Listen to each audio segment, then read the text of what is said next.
Australia, the land down under, known for its pristine beaches, vibrant modern cities, unique wildlife, and the vast outback.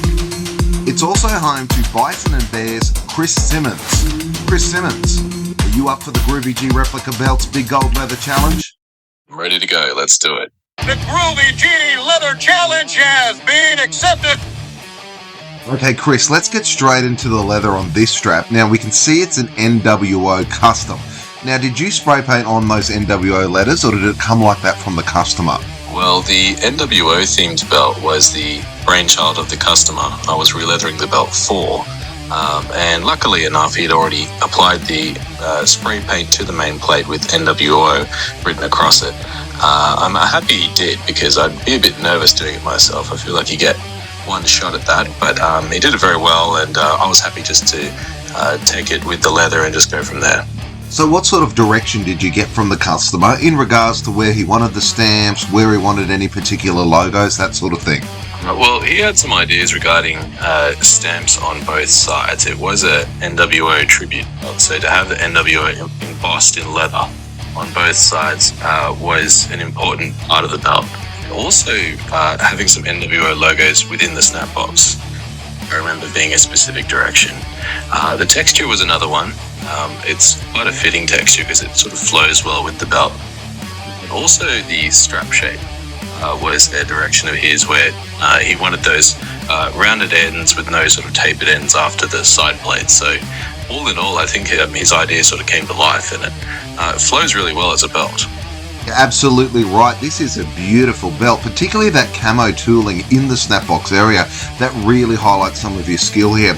Now, the original AFX Crumline cast that this particular replica is based on was on a very, very simple strap. It just had a stitched black border. You weren't tempted to go down that path? Well, you're absolutely right. The original Big Gold did have that stitched border, hand-stitched border. Stitching is one of my goals for this year. I'm not currently doing it at the moment. But that being said, though, the idea put forward was a beveled border on this particular strap, and it was a smooth bevel, which I think complements it nicely, because in some photos you can probably see that the light reflects off certain parts, and I think the beveling adds that sort of 3D element to it. Plates being 3D as well, it just complements it nicely, and while it's a goal of mine this year, I'm really happy with the way the beveled border came out on this belt. Now, you mentioned that this replica is fully 3D. What are your thoughts on this replica?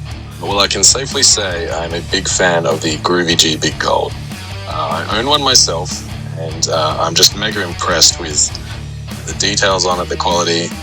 I'm not sure how you did it, but it's just amazing.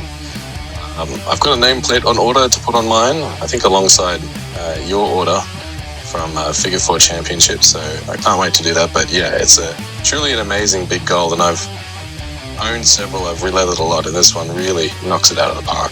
Well, thank you very much for those kind words, Chris. Hey, I'm not a belt maker, I'm just a fellow collector just like you guys. I just wanted a real 3D replica belt at a replica price, and I think we've done a pretty good job with this one. Have you got any specific memories about the original Big Gold belt? Yeah, absolutely. I think of a few. One of the first that comes to mind, funnily enough, is Bill Goldberg. And I know he's not too popular these days because he's been somewhat exposed as a bit of an unsafe worker, but back then he was super over. He was like a superhero, just running people over. So I do think of Bill Goldberg, but more specifically when Diamond Dallas Page won it in '99 and Bret Hart a little bit later on. Those are the two I think of because they're two of my favorites, and they made it really special for me. I mean, I look back at the Big Gold with many fun memories. I think watching Hollywood Hogan walk out to it, to Voodoo Child playing it like a guitar was just iconic. And more specifically, I think DDP winning it was a big thing for me because in WCW, he was the people's champion. And I know people think of The Rock as the people's champion, but he had a really cool story in WCW, and seeing him elevate from the US title to the Big Gold was just lovely to see. And just that iconic moment where he sort of lifts the belt up upside down, and it was just fantastic. So yeah, lots of special memories, but DDP's run was probably the favourite for me. And I'm sure we all have some great memories just like that. Now, how does a guy from down under get into re-leathering real and replica belts? Yeah, I was a huge wrestling fan as a kid. I watched all the New Generation era into WCW, into the Attitude Era, and so on. But when WCW took off, that's when I was really sort of watching religiously. As far as leather goes, I was collecting belts, and around the time COVID hit, is when I thought, well, why don't I give this a crack? I could see other people doing it. So I bought some practice pieces of leather and a starter kit, and I think I gave myself 2 weeks, and I told myself I'd do a snap box a night as practice for 2 weeks. And after those 2 weeks, the snap boxes looked a lot better. So, I started to improve on other little bits and pieces, and I'm still trying to improve now. Now, you mentioned before a customised nameplate that you've got on order with Alvin Paul from Figure 4 Championship, and I've ordered a custom nameplate as well too, because the nameplate is fully removable, and Alvin Paul will be appearing on this Big Gold Leather Challenge as well too. For those people looking at getting their own custom-made nameplate, should those people order it before getting their belt re-leathered? Can that be something that can be added after the belt's been put on real leather? Yeah, and I'm glad you brought that up. I think it's important to remember that if you are customizing a belt like this, if you're thinking of stones or nameplates, it is best to do those things before sending it for leather, because leather is, just sort of your final stop. That being said, though, the nameplates that I've ordered for this belt are Chicago screws, which means that you can apply the nameplate from the front. But this belt obviously has the availability to which nameplate from the back as well. So the world's your oyster in terms of customizations, but it is best to think about those things before sending it for leather. So I guess you're only really limited by your own imagination when it comes to a custom re-leather.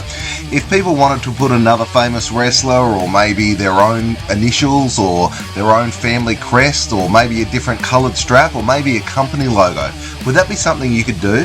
Yeah, absolutely. I love speaking to people about custom belts and just their ideas in general, because more often than not there's a dynamite idea there and it's just waiting to be executed, and with a big goal there's just a world of opportunities of custom things you could do with it. So I love hearing people's ideas and sort of bringing those to life.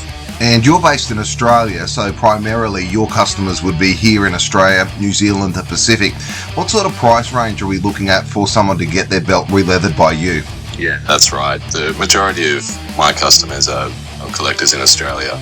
So I generally charge $350 to $380 Australian for a customer in Australia. That has the express shipping built in as well. So I realise the customer wants their belt back as soon as possible. I don't want to take any risks, so I include that in that price as well. So yeah, between $350 to $380. As a fellow belt collector myself, I know how anxious you get by sending off your plates to a re-leather person.